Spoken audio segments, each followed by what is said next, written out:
Ligne de fuite est la première bande dessinée de Robert Cullen qui vient du monde de l'animation, où il a travaillé sur des séries telles que Transformers, Danger Mouse ou encore Mon Petit Poney. Un sacré changement de style et d'univers donc, avec cet album. I literally started Ligne de fuite after I did My Little Pony, so I went from glittering ponies, magical ponies, to grief and mourning and guilt, you know.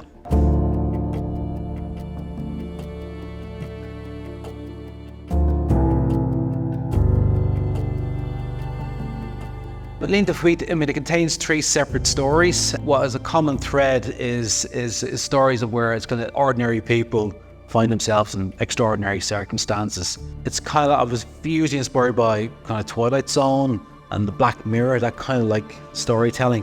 And I wanted to have something that was a kind of emotional punch to each story and keep the readers entertained and surprised, but also kind of invested in the characters. So they're separate stories, but there is kind of like a tonal theme running through the 3 of them.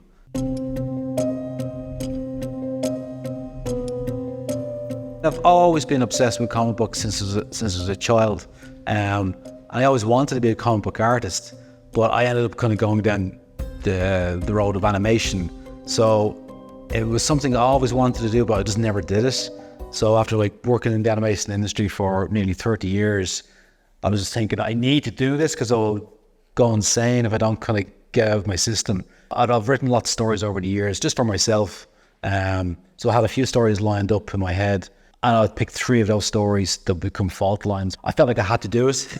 You know, I didn't think long term. I just wanted to get back to drawing, because in animation, especially when you're directing animation, you don't do a lot of drawing. You do a lot of kind of reviewing and giving notes and stuff. You do some very quick sketches for storyboards.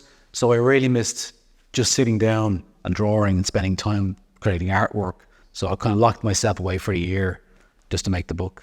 I hadn't thought about kind of publishing at that stage. I was just making it.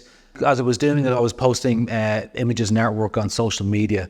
And one of the images was the final cover image that I posted up. And Guillaume had seen it on on LinkedIn, I think it was. And I didn't know Guillaume at all. It was just a complete coincidence. And he really liked the artwork. I sent him a link to the book, and that afternoon he had read it, and then he kind of offered to pick it up because he was starting his own publishing company as well. And that was it. It was just complete fluke and coincidence, because I had been contacting loads and loads of US publishers and sending it with no response at all. So to have Guillaume go, yeah, I like it, let's do something with it, which was great.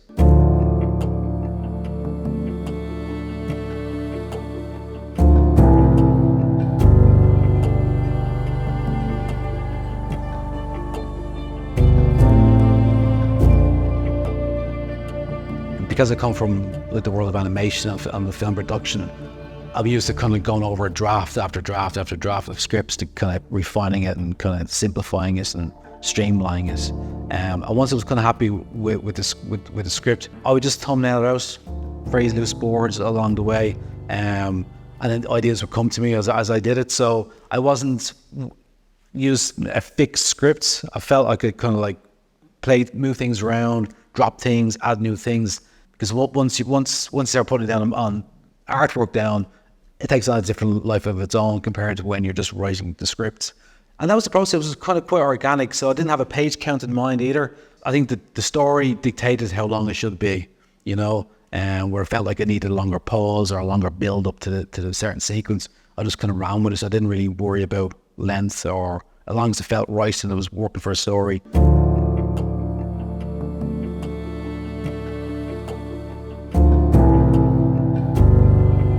Well, coming from animation where you're doing 10-minute episodes, where you're kind of you're trying to get a 3-act story in 10 minutes, it teaches you how to refine your scripts. So you get everything that you need to get, all the information you need to get across, but not like a heavy-handed way.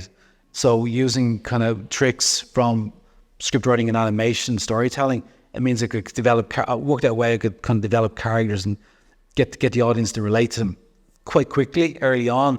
So it gave me the time to spend time with that character. One of the big things I took from animation is kind of almost the editing process. I love pages in comic where there's no dialogue, because I love the way it slows down time, and then you can have a punch of pace.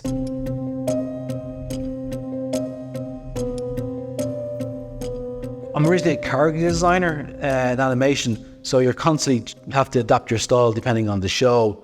So I'm used to just constantly changing styles of how I draw, and I get bored quickly as well. So I knew I wanted to have 3 different styles, but I made sure the styles kind of fit the theme of the short. So like the first one, The Vanishing Act, that has a kind of noir feel to it, because it's kind of like mystery set in the 70s, rainy.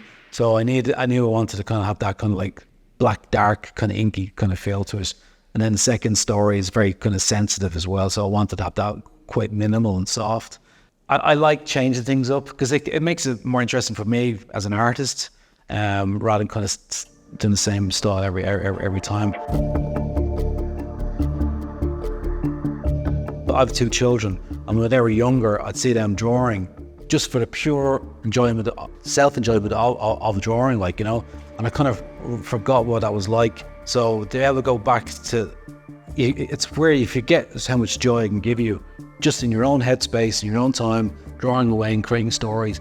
It's one of those things you forget why you got into art in the first place, because you loved it as a child, and over the years it can turn into a 9-to-5 job, which it does. But I think it's important to kind of remember why it brought you joy and how to kind of get that kind of like spark again.